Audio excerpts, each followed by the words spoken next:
Démocratie et sexe. Voici l'actualité ce soir du 6 minutes Strasbourg-Eurométropole. Le Forum mondial de la démocratie débute le 1er novembre prochain à Strasbourg. Les grandes lignes de l'événement ont été présentées ce matin au Conseil de l'Europe par un parterre d'officiels. Le maire de la ville, le président de la région Alsace, le secrétaire général du Conseil de l'Europe, l'ambassadrice de France auprès du Conseil, des adjoints, des chefs adjoints, des surintendants. Presque tout le gratin politique strasbourgeois s'était donné rendez-vous avec croissant et café. Tout ça pourquoi ? Un programme in et un programme off, 2 millions d'euros de budget, des dizaines d'animations, conférences, débats, concerts pour refaire ce monde de brut. La jeunesse peut-elle redynamiser la démocratie? Ce sera le thème de ce rendez-vous. Vous avez 3 heures à vos copies. Plus sérieusement, de quoi va accoucher ce forum? En Afrique et au Moyen-Orient, des terroristes sèment la mort. En Asie, des étudiants se font tabasser à force de réclamer des élections libres. En Europe, la crise économique fait rejaillir les extrêmes. Alors, messieurs et mesdames les politiques, comment passer des paroles aux actes pour ne pas transformer ce forum en thé dansant des bien-pensants? C'est même la question la plus importante, parce que évidemment ici, dans ces beaux lieux, etc., c'est facile de parler, mais c'est sans doute plus difficile d'agir, en particulier dans les pays où toutes les règles de la démocratie ne sont pas respectées complètement. Donc il faut à la fois donner de l'énergie aux gens pour se battre, et puis ensuite c'est aussi aux collectivités, au Conseil de l'Europe, de trouver les bons moyens d'action pour que ce forum dure au-delà de ces 3 jours.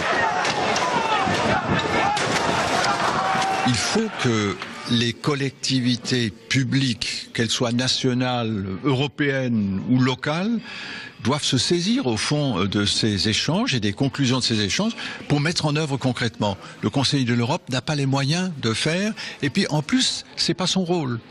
C'est pas à lui de définir quel type de démocratie il faut dans tel pays par rapport à tel autre pays.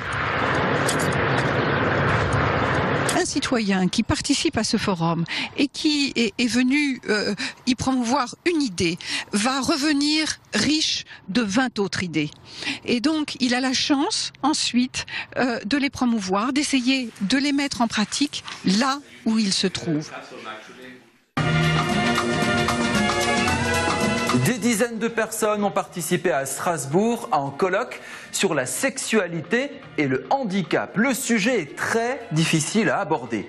Comment donner ou apprendre le plaisir aux personnes handicapées victimes d'accidents parfois? Et d'ailleurs, c'est quoi le plaisir? Un orgasme? Un moment de tendresse, d'échange, un acte amical?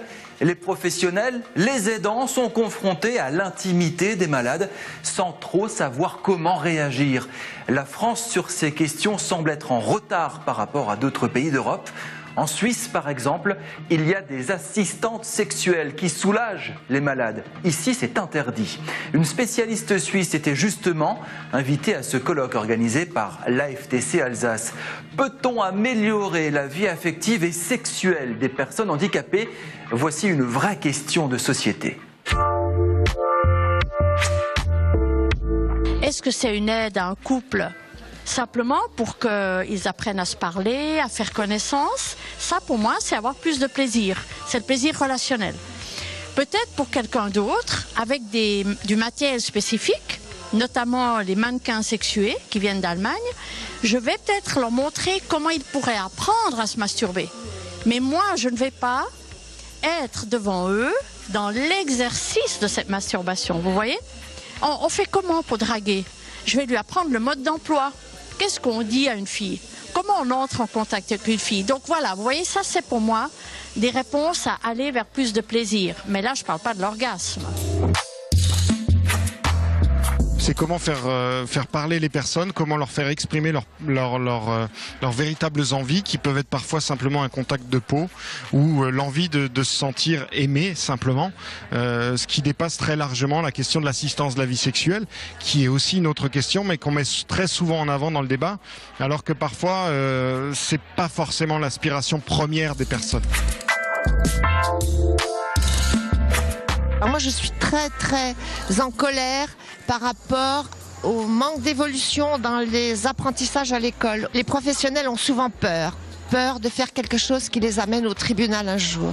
On nous apprenait toujours, non pas la juste proximité, mais la distance. On nous demandait d'avoir de la distance tout le temps. Et maintenant, on parle de juste proximité. C'est une évolution fort intéressante et qui mérite d'être concrétisée plus souvent dans les établissements. Finalement, on laisse une fois de plus la responsabilité aux personnes handicapées et à leurs familles d'organiser une réponse qui s'intercale entre des lois répressives pour lesquelles on n'a pas imaginé que les personnes en situation de handicap pouvaient avoir des envies de ce côté-là. Demain, dans le 6 Eurométro, des élus strasbourgeois jouent à la pétanque avec de jolis chapeaux sur la tête. 6 Eurométro sur Twitter pour nous suivre. Salut, belle soirée.